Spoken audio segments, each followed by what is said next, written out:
These are the empty corridors of Rafah's Abu Youssef al-Najjar hospital. It's located in an area of the southern Gazan city that has been designated by the Israeli army as a combat zone as part of its military operations there. Health officials said around 200 patients in that hospital were forced to evacuate to the west of the city after receiving calls warning them to leave. The hospital has had to stop services. Hamas said it was battling Israeli forces in the east of Rafah on Wednesday. Mohammed Saku is a Palestinian doctor. The situation is most of them who are critical are dying in the field, are dying in the field hospitals or dying in the Kuwaiti and other field hospitals. Israel has threatened a major assault on Rafah to defeat thousands of Hamas fighters it says are holed up there.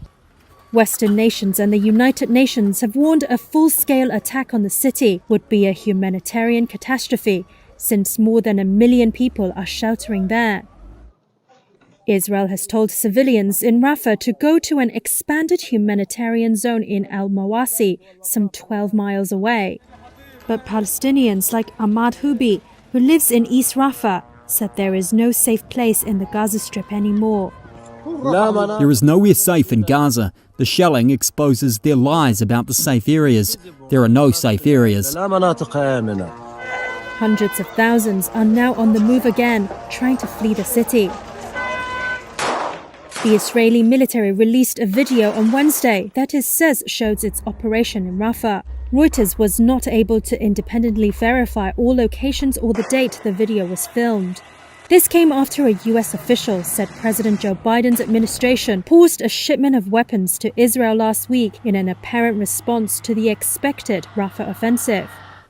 It would be the first such delay since the Biden administration offered its ironclad support to Israel after Hamas' October 7th attack. Israeli tally said about 1,200 people were killed and more than 250 others were taken hostage.